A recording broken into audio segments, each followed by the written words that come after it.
I stood frozen outside his study door, listening as my father-in-law spoke in hushed tones, telling my husband I would never be worthy of their family name. My wedding ring suddenly felt heavy against my skin. The crystal wine glasses clink softly against the polished mahogany dining table as Robert, my father-in-law, raises his hand for another toast. His perfect white teeth gleam in the chandelier light, that same practiced smile he's worn for the past 5 years of family dinners. But tonight, something feels different. The air is heavy with unspoken words, weighted with purpose. To family, he announces, his voice carrying that aristocratic tone he's so proud of. And to maintaining our legacy of excellence. His eyes slide past me as everyone raises their glasses. They always do. 5 years of marriage to his son, 3 successful marketing campaigns that saved his company millions, and countless attempts to earn his approval. None of it has ever been enough. I smile anyway, taking a small sip of the wine that probably costs more than my first car. Next to me, James, my husband, shifts in his seat. He's been unusually quiet tonight, his shoulders tense beneath his expertly tailored suit. Something's wrong. I can feel it in the way his mother keeps glancing between him and Robert, in the way the conversation seems orchestrated, every word carefully chosen. "Excuse me," I say softly, standing up. "I need to use the powder room." No one really acknowledges me. They never do. I'm like a ghost in this house, existing in the periphery of their perfect world. The hallway to the bathroom winds past Robert's study, all dark wood and old money. I'm halfway there when I hear voices, James and Robert, their tones hushed but intense. I shouldn't stop. I shouldn't listen. But something makes me pause, my hand resting against the wallpaper that costs more than my monthly salary. "Son, it's time we had this conversation." Robert's voice is firm, leaving no room for argument. She's had plenty of time to prove herself, but let's be honest, she's never going to be one of us. My breath catches. I know who they're talking about. There's only one in this family who needs to prove herself. "Dad, Claire's my wife." James's response is weak, uncertain, the kind of protest that's more formality than conviction. And that was a mistake we've tolerated long enough. Robert's words cut through me like ice. "You need someone from our world, James. Someone who understands our traditions, our responsibilities. I've been talking with the Prestons. Their daughter Catherine just finished her master's at Yale. She'd be perfect for you." My fingers press against the wall, steadying myself. They're already planning my replacement, like I'm an employee who didn't pass the probationary period. I don't know, Dad. James's hesitation feels like a betrayal all its own. He's not defending me. He's not even trying. "Think about it, son. Claire's done some decent work for the company, I'll grant her that. But she's common, no breeding, no real understanding of our world. Do you really want to build a dynasty with someone who learned business at a state school?"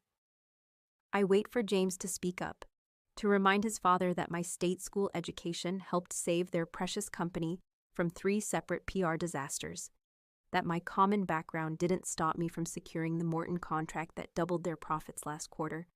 But James just sighs. What about the optics? A divorce would look bad. A divorce.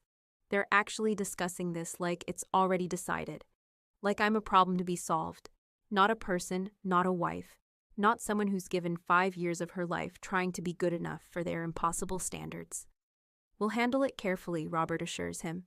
"I've already spoken with our lawyers. We can make it look amicable, give her a reasonable settlement. She'll land on her feet. These types always do." These types. My hands clench into fists, but I force them to relax, force my breathing to steady. This isn't the time for anger. This isn't the time for tears. "Think about it, son," Robert continues. "You have a responsibility to this family, to our legacy.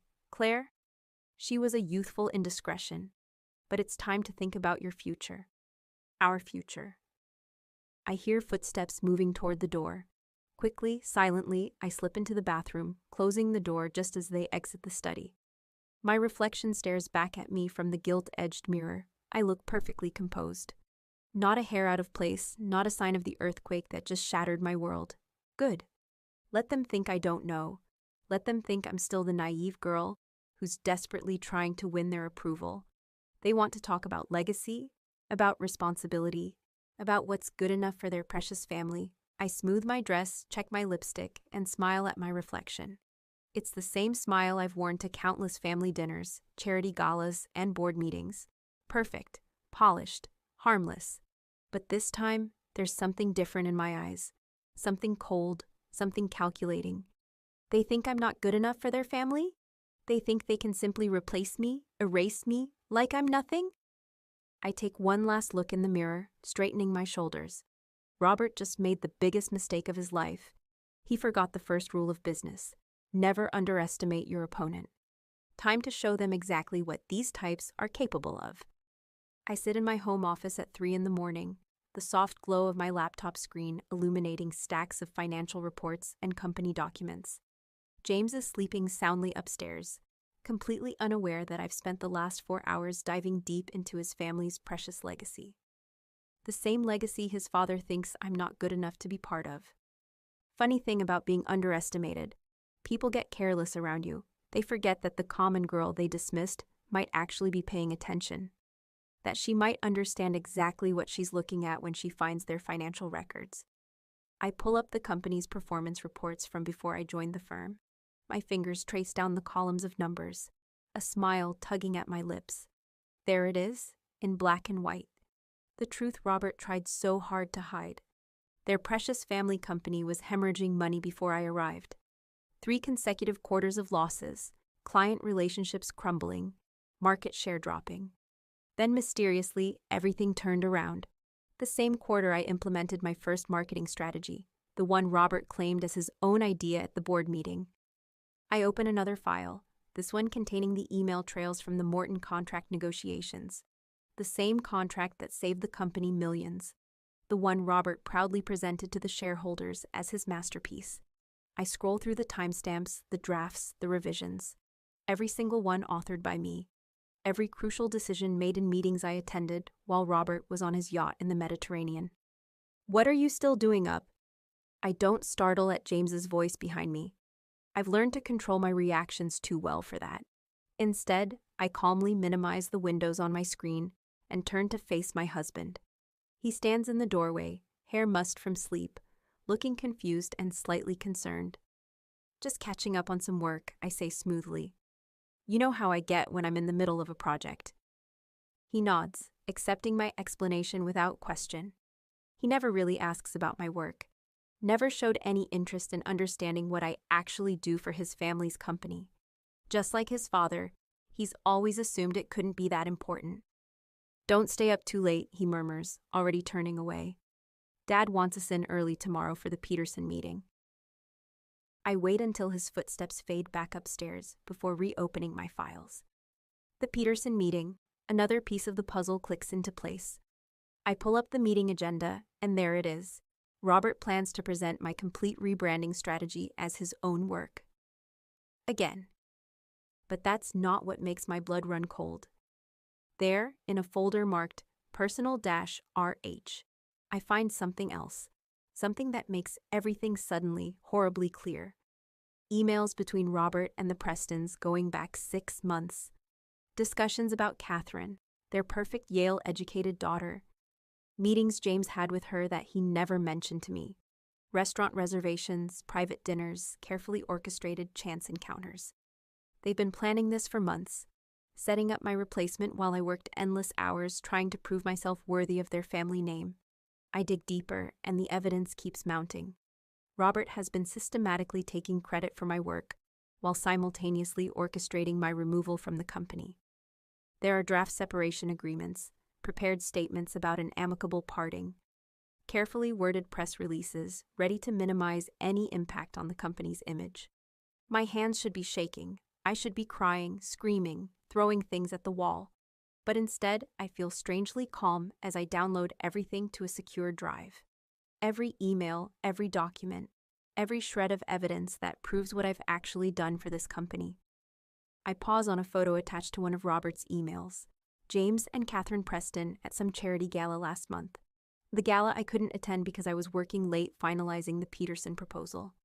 They're standing close, laughing at some private joke. She looks exactly like what Robert wants in a daughter-in-law. polished, prestigious, proper. Perfect for maintaining the legacy, I whisper, echoing Robert's words from his emails. I close my laptop and lean back in my chair, staring out at the pre-dawn sky. They think they have everything planned out perfectly. The dutiful son following his father's wishes, the convenient replacement wife waiting in the wings, the clean disposal of the common girl who dared to reach above her station. But they made one crucial mistake. They assumed I was just another corporate trophy wife, too stupid to protect myself, too weak to fight back. They never bothered to look closely at the contracts I wrote, the clauses I inserted, the partnerships I built. They never realized that while they were busy planning my exit, I was quietly becoming indispensable. I stand up and walk to the window, watching the first hints of sunrise color the sky. In a few hours, I'll go to the office. I'll smile and nod and play my part perfectly. I'll watch Robert present my work as his own one last time. And then I'll start dismantling everything he holds dear, piece by precious piece. Because Robert was right about one thing. I'm not good enough for his family. I'm better. Sarah Chen's office feels like a sanctuary compared to the suffocating grandeur of the Harrison family estate. No crystal chandeliers or mahogany panels here, just clean lines, modern furniture, and the quiet competence of one of the city's most ruthless corporate lawyers. And more importantly, she's never been impressed by the Harrison name. Well, Sarah says, carefully reviewing the documents spread across her desk. I have to admit, Claire, you've been busy. She looks up at me, a smile playing at the corners of her mouth. And thorough, very thorough. I sit perfectly straight in my chair, hands folded in my lap, the proper posture Elizabeth Harrison spent years trying to drill into me. I learned from the best, I reply smoothly. Isn't that what Robert always says? Excellence in everything? Sarah snorts, picking up another document. The patents alone would be enough to cause problems. But these emails? She shakes her head. They really didn't think you'd find these, did they? They never thought I'd look, I correct her. After all, I'm just the common girl who married above her station. Why would I understand things like intellectual property rights or corporate law? Sarah's eyes narrow as she reads through another page. These contract clauses. You wrote these yourself, didn't you? Right from the beginning. I allow myself a small smile. I modified the standard templates, just a few small additions. Robert never reads the fine print if someone he trusts has already reviewed it. And well, he trusted his son's wife to handle the mundane paperwork, while he focused on the real business. Clever, Sarah murmurs.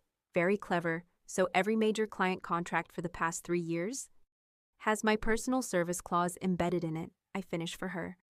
The clients aren't just contracted with Harrison Industries. They're contracted specifically with me as their account manager and strategic lead. Sarah lets out a low whistle.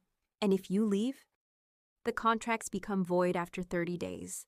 The clients can walk away without penalty. And would they? I think about the relationships I've built, the late-night calls I've taken, the problems I've solved while Robert was accepting awards for my work. They would. Every single one of them. Sarah leans back in her chair, studying me. You know, when you first married James, I wondered what Robert Harrison's golden boy saw in a scholarship kid from State University. She gestures at the evidence laid out before her. Now I'm wondering what you saw in them. I think about James's kind smile, the way he used to look at me with pride before his father's approval became more important than his wife's happiness. I saw what I wanted to see, I admit, just like they saw what they wanted to see in me. Sarah nods, then starts organizing the documents into distinct piles. All right, here's what we're dealing with. You have proof that Robert has been systematically taking credit for your work. You have evidence of them planning to push you out while setting up James with another woman. You have bulletproof contracts that could potentially tank the company if you leave. And she holds up a particular email chain. You have documented proof of Robert Harrison discussing insider trading with his golf buddies. She raises an eyebrow. That last one's particularly interesting. I thought so too, I say mildly, especially since it involves the Prestons. You know, the family with the perfect daughter he wants James to marry. Sarah's smile turns predatory. Oh, this is going to be fun. She starts making notes. The question is, what do you want out of this? Money? Control? Revenge? I stand up and walk to her office window, looking out at the city skyline. In the distance, I can see the Harrison Industries building, its logo gleaming in the morning sun.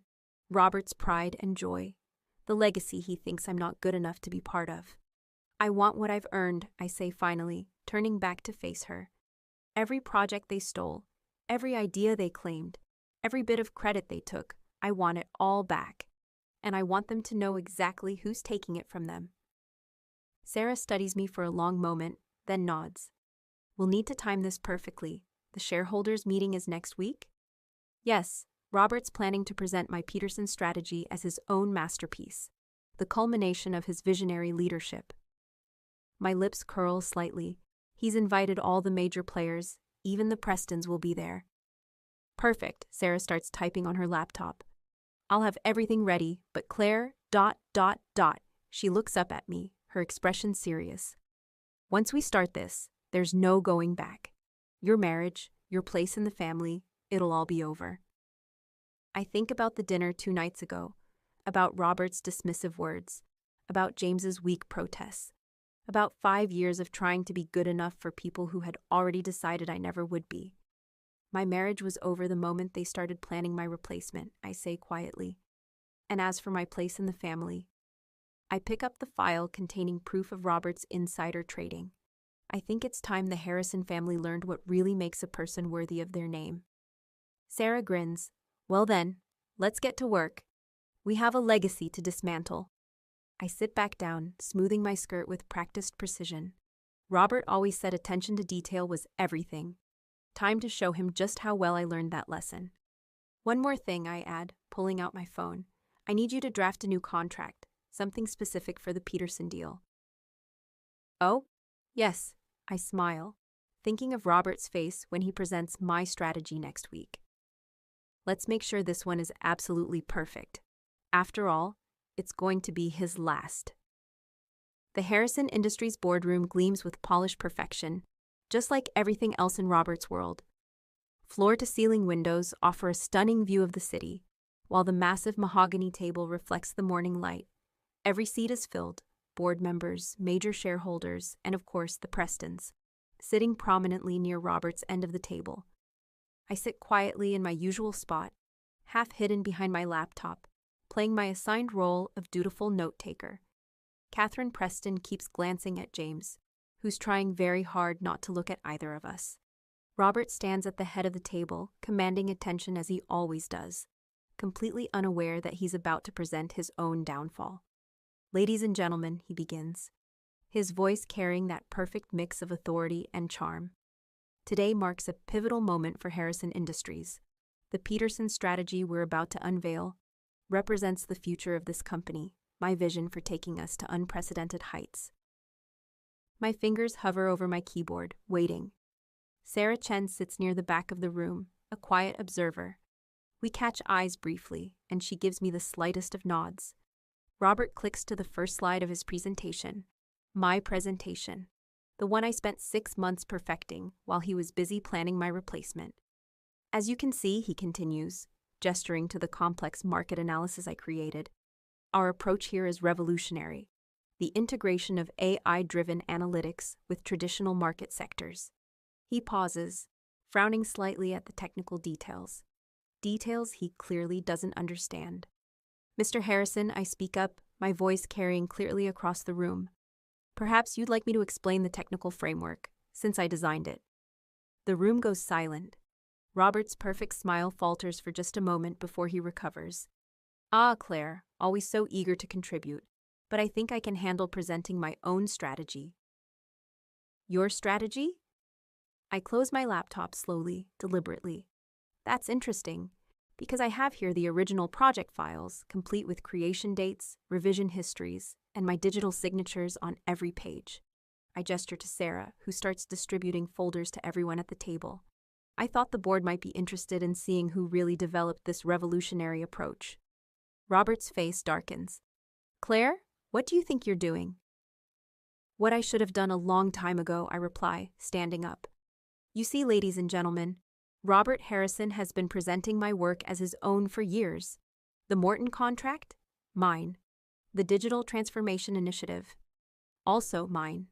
And this Peterson strategy? Every single detail was developed by me, while Robert was busy. I pause, glancing at Catherine Preston, attending to other matters. The board members are flipping through the evidence, murmuring amongst themselves. James looks like he's about to be sick. The Prestons are shifting uncomfortably in their seats. This is ridiculous, Robert snaps. But his voice has lost its authority. The board knows my track record, my expertise. Your expertise. I pull up the company's historical performance data on the main screen. Let's talk about your track record, Robert. 3 years of declining revenues before I joined the company. Then mysteriously, everything turned around. Would you like to explain how that happened? You're out of line, he snarls, but I can see the fear creeping into his eyes. Am I? Or am I finally stepping into my rightful place? I turn to address the board directly. For years, Robert has been taking credit for my innovations, while simultaneously planning to push me out of the company. He thought I was too common, too beneath him to fight back. That was his first mistake. Mr. Peterson himself leans forward, his expression grave. These claims are very serious, Mrs. Harrison. Do you have proof? Proof? I smile, clicking to the next slide.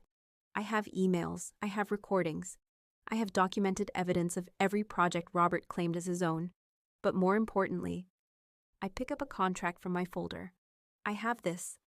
Robert's face goes pale as he recognizes the document. The Peterson contract, he whispers. Yes, the one you were so eager to sign without reading the fine print. The one that specifies that I, personally, must remain as lead strategist for the entire duration of the project. I turn back to the board. In fact, similar clauses exist in every major contract I've handled. If I leave Harrison Industries, those contracts become void. Our clients can walk away without penalty. The room erupts in confused murmurs. Board members are frantically reviewing documents. Legal counsel is being summoned. And Robert looks like his perfect world is crumbling before his eyes. You can't do this, he manages, his voice hoarse. This is my company, my legacy. No, Robert, I say softly, but loud enough for everyone to hear. This was your company, but you got careless. You were so busy looking down on me, so convinced of your own superiority, that you never bothered to look closely at what I was actually doing. That was your second mistake. James finally finds his voice. Claire, please. Don't. I cut him off without even looking at him. You had your chance to speak up. You chose your side. I turn back to the board. Ladies and gentlemen, I have a proposal for you, one that will ensure the continued success of Harrison Industries. But first, I look directly at Robert. We need to discuss some changes in leadership. Robert's hands clench into fists. You think you can just walk in here and take over?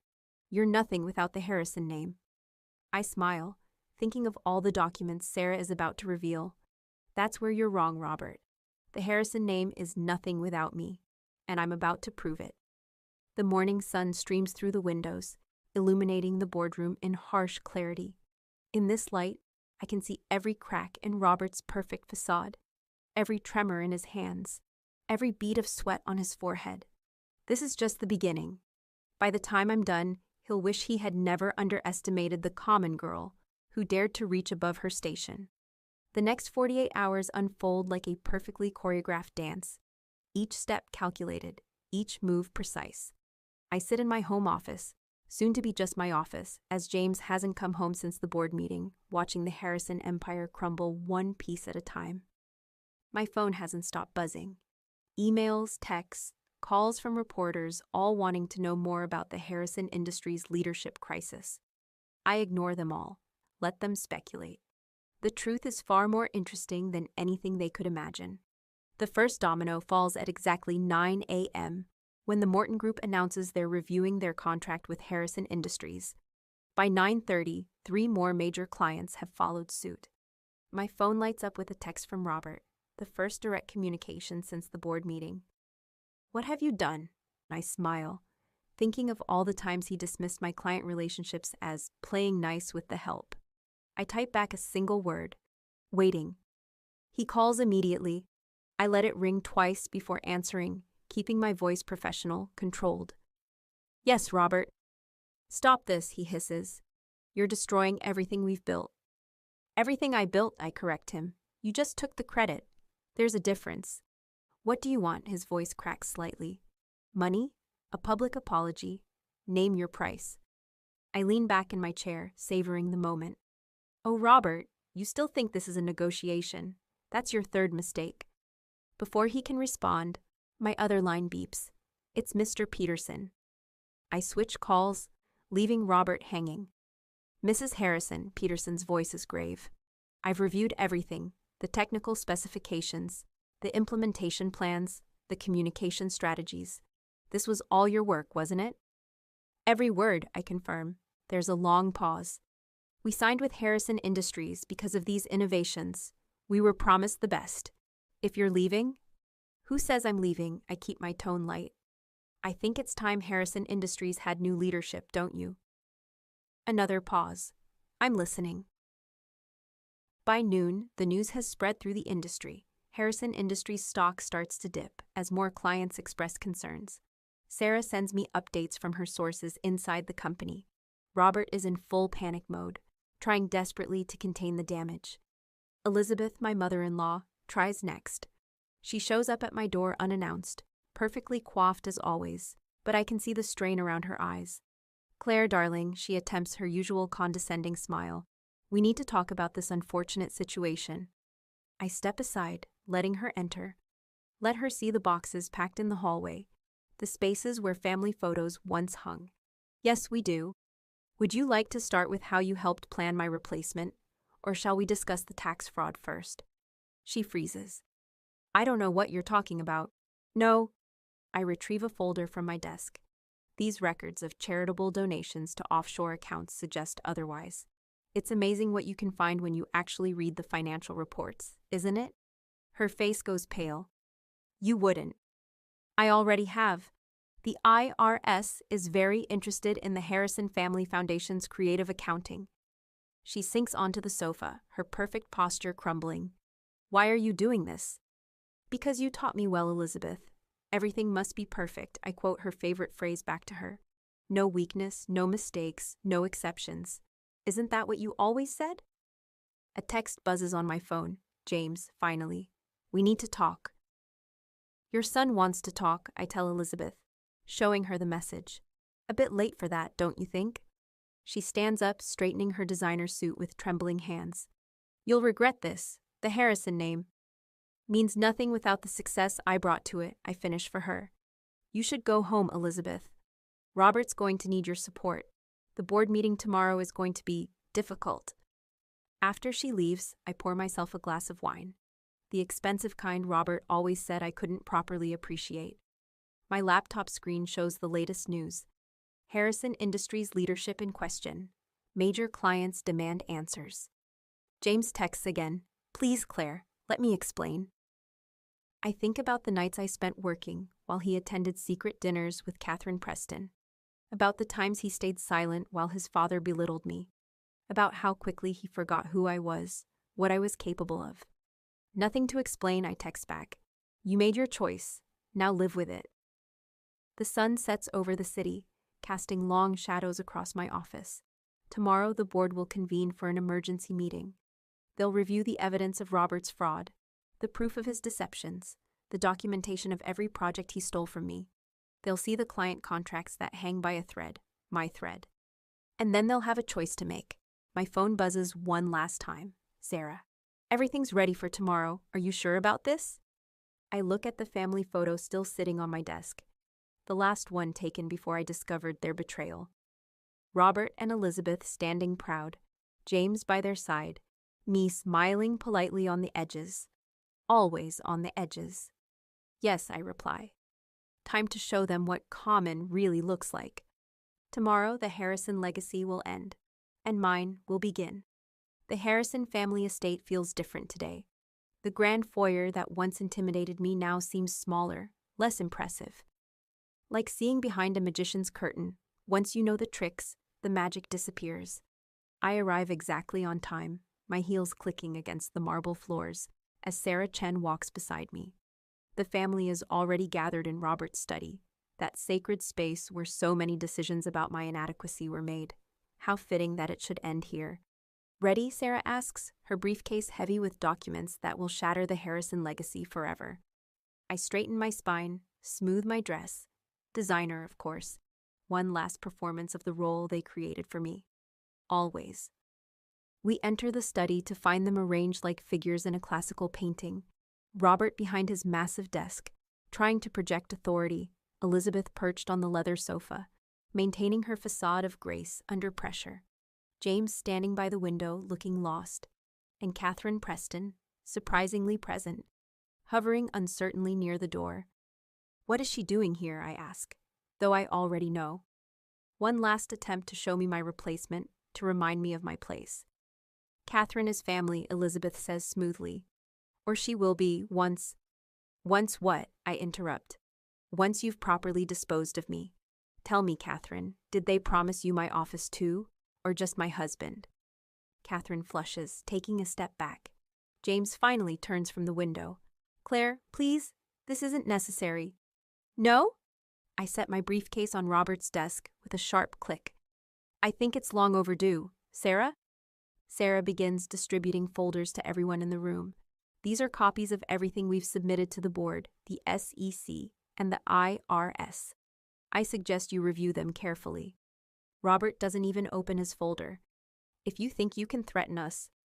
Threaten you, I laugh, the sound echoing off the wood-paneled walls. Robert, if I wanted to threaten you, I would have done it months ago. This isn't a threat. This is a courtesy notification. Elizabeth opens her folder, her perfectly manicured hands trembling slightly as she reads. Her face goes pale. This is a mistake. These records are completely accurate, Sarah interjects. Every transaction, every hidden account, every falsified donation. My team has verified everything. You're bluffing, Robert says, but there's fear in his voice now. The board would never. The board just concluded an emergency session, I cut him off. Would you like to know what they decided? James steps forward, finally finding his voice. Claire, whatever this is, we can work it out. We're family. Family.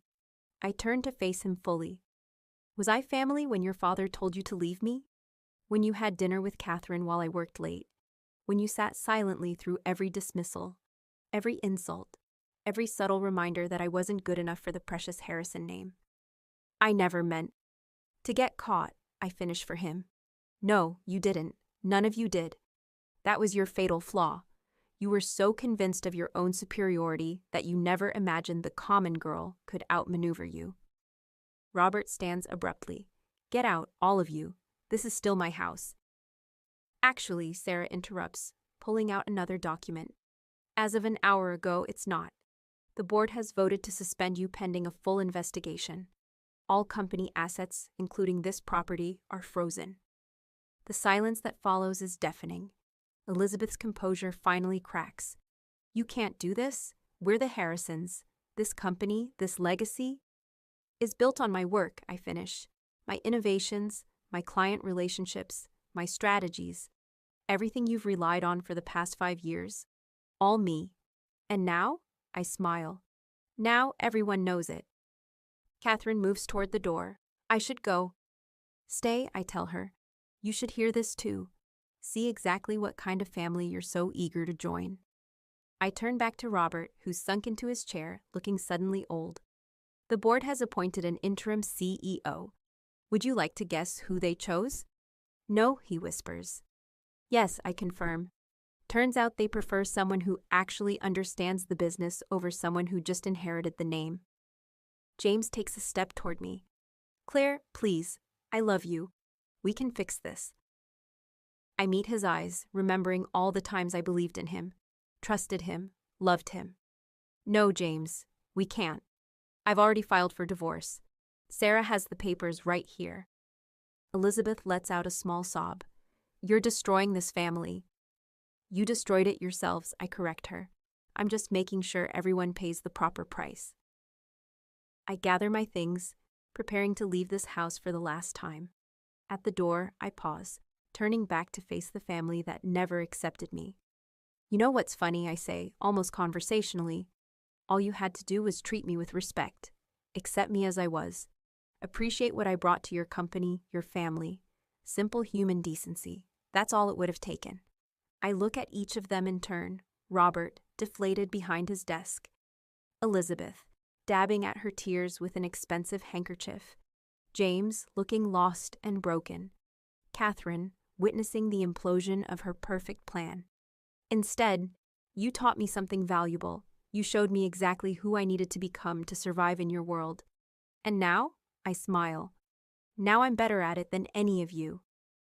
As Sarah and I walk out, our heels clicking in perfect synchronization against the marble floors, I hear Elizabeth's muffled sobs, Robert's angry muttering, James's desperate calls of my name.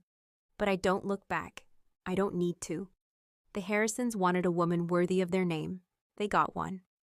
The Harrison Industries boardroom looks different from this end of the table. The morning sun streams through the floor-to-ceiling windows, casting a warm glow over the mahogany surface where my name placard now sits. Claire Harrison, Chief Executive Officer. I trace the letters with my fingertip, appreciating the irony. They wanted me to give up the Harrison name in disgrace. Instead, I've given it new meaning. The board members file in for the first official meeting under my leadership. Their expressions have changed. No more condescending smiles or dismissive glances. Now there's respect in their eyes, maybe even a touch of fear. They've all seen what happened to the last person who underestimated me. The numbers for this quarter, I begin, pulling up the financial reports on the main screen. As you can see, despite the recent leadership transition, our major clients have not only stayed with us, but have expanded their contracts. Mr. Peterson, sitting to my right, nods approvingly. The market has responded positively to the change in management. Our stock is up 15% since the announcement. I smile, remembering Robert's dire predictions about how I would destroy his precious company. And the new digital integration initiative? Ahead of schedule and under budget, Sarah Chen reports from her new position as Chief Legal Officer. The tech blogs are calling it revolutionary. The meeting continues, each report better than the last. Everything running smoothly, efficiently, profitably. Just as I always knew it could, once the dead weight was removed. A text lights up my phone, James, again. I glance at it briefly. Please, we need to talk. Dad's not doing well. I silence the phone without responding. Let Robert suffer through his retirement in the small condo he's been reduced to. It's more than he deserves after what the forensic accountants found in those offshore accounts. There is one more item. I address the board as the meeting wraps up. The Preston Group has requested a meeting to discuss their ongoing partnership with Harrison Industries. A murmur runs through the room. Everyone knows the Prestons cut ties after the scandal, after Catherine's involvement in the attempted coup became public knowledge. They're worried, Mr. Peterson observes. Their stock has dropped 30% since breaking ties with us. 40%, I correct him. And yes, they're worried, as they should be. I pull up another slide. Our new competitive analysis initiative launches next week, directly targeting their market share. Sarah smirks. Couldn't happen to nicer people. The board meeting concludes, and I remain in my chair, watching as they file out. Each one stops to shake my hand, to offer congratulations on the company's performance. Such a change from 6 months ago when they barely acknowledged my presence. As the room empties, Sarah lingers behind. Elizabeth was at the charity gala last night, she mentions casually. She looked different. I can imagine. The social humiliation has been hard on Elizabeth Harrison. No more chairwoman positions on prestigious boards. No more leading roles in high society events. Amazing how quickly the elite abandon you when your name becomes synonymous with scandal. How's the divorce proceeding? Sarah asks. Final hearing next week, I reply, gathering my papers. James signed everything. No contest. Smart of him, though I was looking forward to destroying him in court. I shake my head. He's destroyed enough. The board stripped him of his position, his trust fund is gone, and his perfect new life with Catherine. I allow myself a small smile. Well, it's amazing how quickly a woman's affections cool when the money and power disappear. My phone buzzes again, Elizabeth this time. I read the message out loud. The family name meant something before you ruined it. Sarah raises an eyebrow. Are you going to respond? I stand, smoothing my designer suit. Chanel, because I've learned to appreciate the finer things in life. No need. The quarterly reports speak for themselves. Harrison Industries stock has never been higher, our client base has never been stronger, and our future has never been brighter. I gather my things. The Harrison name means more now than it ever did under Robert's leadership. We walked together toward my corner office, previously Robert's sanctuary, now transformed into a modern command center, worthy of a true CEO. You know, Sarah muses, when you first married James, I thought you were making a mistake, trying to fit into a world that would never accept you. I pause at my office door, looking out over the city skyline. They never wanted to accept me. They wanted to use me, control me, then discard me when I was no longer convenient. I turned to face her. That was their mistake. And now? Now they understand what I've always known. You don't need the right background or the right connections to succeed. You just need to be smarter, work harder, and be willing to do what needs to be done. My assistant appears with the afternoon schedule, another full slate of meetings, presentations, and decisions that will shape the company's future. My future. One last thing, Sarah says before leaving. The business papers want interviews. They're calling you the queen of corporate warfare. I settle behind my desk, remembering all the times Robert sat here, looking down at me with condescension. Let them wait. I'm not done writing this story yet. Because that's the thing about power. It's not about who was born to it, or who inherited it, or who married into it. It's about who knows how to take it, hold it, and make it grow. And I'm just getting started. 1 year later, I stand at the same window where James once watched his father tell him to leave me. The view hasn't changed, but everything else has. The Harrison Industries building still dominates the skyline, but now it truly reflects its name. My name, earned rather than borrowed. The Wall Street Journal sits open on my desk, my face on the cover. The Rise of Claire Harrison, How One Woman Transformed a Family Empire. The article is kinder than the Harrisons deserve, but that's by design. I've learned that true power isn't about destruction. It's about reconstruction. Sarah enters without knocking. She's earned that right. The Preston Group filed for bankruptcy this morning. I don't turn from the window. Did they approach us about acquisition? Just as you predicted, their board is practically begging. A slight smile crosses my lips. Schedule a meeting for next week. Let them sweat a little longer.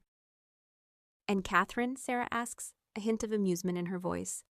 I hear she's working as a junior associate at her father's former firm. Entry level. I finally turn from the window. Quite a step down from future Mrs. Harrison, wouldn't you say? Sarah settles into one of the leather chairs across from my desk. Speaking of Harrisons, James was seen at Morton's last night. Alone. Again. I sit down, picking up the special edition Forbes magazine featuring Harrison Industries' remarkable turnaround. Still drowning his sorrows. From what I hear, he's been trying to start his own consulting firm. No takers. She pauses. He still asks about you. Of course he does. I set the magazine down. He lost everything when he chose his father over me. His position, his reputation, his future. I straighten a pen on my desk. Amazing how quickly the business world turns on you when they realize you were just a name, not a talent. My phone buzzes, a text from Elizabeth. A year later, and she still hasn't learned. Saw your article, it reads. You've destroyed everything we built. I hope you're satisfied. I show the message to Sarah, who laughs. Should I remind her about the charity board elections? Every single organization voted her out. No need. I type back a simple response. Check tomorrow's stock prices. Because tomorrow, Harrison Industries will announce its acquisition of the Preston Group at pennies on the dollar. The final nail in the coffin of the old guard. The ultimate proof that the student has surpassed the teachers. My assistant enters with afternoon reports. Mr. Peterson is here for your meeting, and the London office is online too about the European expansion. I nod, already shifting into CEO mode. This is my world now. Meetings, decisions, strategy. Everything Robert claimed I couldn't handle, couldn't understand, couldn't master. Oh, and Mrs. Harrison, my assistant adds. Robert Harrison is in the lobby. He's asking to see you. Sarah straightens in her chair. Want me to have security remove him? I consider it for a moment. Robert Harrison, the man who once looked down on me from this very office, now reduced to begging for an audience. It would be easy to dismiss him, to let him feel the same rejection he once dealt so freely. No, I decide, send him up. 5 minutes later, Robert enters my office. He's aged a decade in 1 year, his designer suits replaced by off-the-rack, his commanding presence diminished to a shadow. He stops short when he sees me in his old chair. Claire, he manages, his voice lacking its former authority. Robert, I gesture to a chair. Please sit. He does, looking uncomfortable in the visitor's position. The Preston acquisition, he starts. You're doing it to punish us. Punish you? I raise an eyebrow. Robert, not everything is about you. This is business. The Preston Group is undervalued. Their client base is compatible with our objectives, and their technology division complements our expansion plans. But the fact that it completes my systematic dismantling of your old world business network? I smile. That's just a bonus. He slumps slightly. We could have been allies, you know, if you'd just played your role. My role, I cut him off. You mean the submissive daughter-in-law? The grateful charity case? The woman who would step aside quietly when you decided she wasn't good enough? We gave you everything, he protests weakly. No, Robert. You gave me nothing. Everything I have, I earned. Everything I am, I built. And that's what truly kills you, isn't it? Not that I took your company, but that I run it better than you ever did. He stands, his hands shaking slightly. You think you've won, don't you? Won? I laugh softly. Robert, this was never a game to win. This was a lesson to teach. And you? I glance at the Forbes magazine with my picture on the cover. We're an excellent teaching opportunity. After he leaves, Sarah watches him through the glass walls as he walks to the elevator, shoulders slumped. Was that necessary? No, I admit, but it was satisfying. My phone buzzes again, the London office reminder. I have an empire to run after all, one that's growing stronger every day under my leadership.